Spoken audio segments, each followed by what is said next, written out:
Guys, അപ്പോൾ ഇത് നമ്മുടെ മൂന്നാമത്തെ ചാപ്റ്ററാണ്. യാ കണ്ടിന്യൂഷൻ. മറ്റേ ഞാൻ +1 കഴിഞ്ഞിട്ട് ഉള്ള കാര്യങ്ങൾ പറയാൻ പോകുന്നില്ല. +1 കഴിഞ്ഞിട്ട് സീരിയസ്ലി ഞാൻ ഫാമിലിയുടെ വരുമ്പോൾ ഞാൻ എൻ്റെ അമ്മേൻ്റെ അച്ഛനെയും കൂടെ അമ്മേൻ്റെ അച്ഛനെയും കൂടെയാണ്. അപ്പോൾ അവർ ഏജ്ഡ് പീപ്പിൾസ് ഉണ്ട്. അപ്പോൾ അവിടെ നിന്ന് എനിക്ക് കുറേ ചാപ്റ്റേഴ്സ് പഠിക്കാൻ പറ്റി. അവിടെ നിന്ന് എനിക്ക് കുറേ ഞാൻ ഒരു ഇൻട്രോവേർട്ട് പറയുമ്പോൾ ആംബിവേർട്ടായിരുന്നു, എന്നിട്ട് ഇൻട്രോവേർട്ട് അങ്ങനെയാണ്. അറിയുന്ന ആൾക്കാരുടെ ഉള്ളിൽ ഞാൻ അടിപൊളിയായിരുന്നു, സംസാരിക്കും അങ്ങനത്തെ മൈൻഡ്. അല്ലാണ്ട് അറിയാത്ത ആൾക്കാരായ ഒരു ഗ്യാപ്പ് കിട്ടി ഡീസൻ്റായിട്ട് സ്റ്റാൻഡേർഡായിട്ട് അങ്ങനെയൊക്കെയാണ് ഞാൻ ഇങ്ങനെ പോയത്. എൻ്റെ അമ്മേൻ്റെ വീട്ടിൽ പോയി. അപ്പോൾ അവിടെ എനിക്ക് 2 വർഷം +1 +2 പഠിക്കേണ്ട ആവശ്യമുള്ള കാരണം ഞാൻ അവിടെ പോയപ്പോൾ കുറേ കാര്യം ലൈഫ് ചേഞ്ചായി. അവിടെ അമ്മേൻ്റെ അച്ഛൻ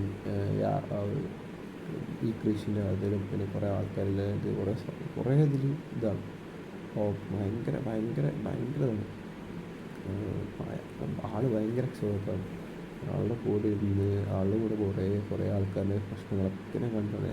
കുറേ ആൾക്കാർ പ്രശ്നങ്ങൾ പറയാൻ വരും, കുറേ ആൾക്കാരുടെ ഇഷ്യൂസും കുറേ ആൾക്കാരുടെ കാര്യങ്ങളൊക്കെ കുറേ ആകുമ്പോൾ നമ്മുടെ ലൈഫൊന്നും ഒന്നുമല്ല. നമ്മൾ കുറേ പഠിക്കാനുണ്ട്, കുറേ എക്സ്പീരിയൻസ് ചെയ്യാനുണ്ട്. അപ്പോൾ ഞാൻ അങ്ങനെ തന്നെ ഫുൾ മാറി. ഞാൻ +1 മാറി. അതേപോലെ പിന്നെ അപ്പോൾ ഡിഗ്രി എത്തും. ഇതേപോലെ തന്നെ ഡിഗ്രി എനിക്ക് കുറേ ഫ്രണ്ട്സ് ഉണ്ടായിരുന്നു. ഫ്രണ്ട്സ് പറയുമ്പോൾ അത് ഓരോ ലെവൽ കഴിയുമ്പോഴേക്കും വേറെ മാറി കളിക്കണം.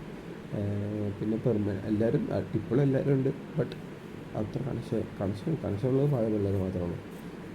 പിന്നെ ഇപ്പോൾ പഠിക്കുന്ന പിള്ളേർ കുറേ ഉണ്ട്. നൈസ് പീപ്പിൾസ് ഉണ്ട്. ഇപ്പോൾ പഠിക്കുന്ന പിള്ളേരിൽ കുറേ കാര്യങ്ങൾ പഠിക്കാൻ പറ്റും.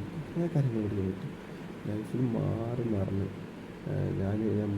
ഞാൻ പണ്ട് ഇപ്പോൾ വിചാരിക്കുന്നതൊക്കെ ഭയങ്കര ഡിഫറെൻറ്റ് തോട്ട്സാണ് അപ്പോൾ അങ്ങനെയൊക്കെയാണ് എൻ്റെ റിയൽ ലൈഫ് സ്റ്റോറീസ് എന്ന് പറയാനായിട്ട്. ഇതിൽ കുറേ കാര്യങ്ങളുണ്ട്, കുറേ പാട്ട് പോലെ ചെയ്യാനുള്ള കാര്യങ്ങളുണ്ട്. ഞാനിപ്പോൾ പറഞ്ഞ നോർമൽ എല്ലാവർക്കും അനുഭവപ്പെട്ട കാര്യങ്ങളൊക്കെ ആയിരിക്കും. നോർമൽ ലൈഫിലുള്ള ആളാണ് ഞാനിനി. എൻ്റെ ഒരു ഫ്രണ്ടിൻ്റെ കഥയാണ് അടുത്ത പറയുന്നതാണ്. ഒരു കുറച്ച് ഇൻട്രസ്റ്റിംഗ് ആയിരിക്കും തോന്നും. അത് ഇൻട്രസ്റ്റിംഗ് ആയിരിക്കും, 100% ഇൻട്രസ്റ്റിംഗ് ആയിരിക്കും. അത് ആദ്യം ഫ്രണ്ട്സ് എല്ലാവർക്കും ഉണ്ടാവുമെന്ന് ഞാൻ വിശ്വസിക്കുന്നു. അപ്പോൾ ഞാൻ അതും പറയാം നെക്സ്റ്റ് സ്റ്റോറി. അപ്പോൾ ഇതിന്ന് ബൈ കേട്ടോ എല്ലാവർക്കും.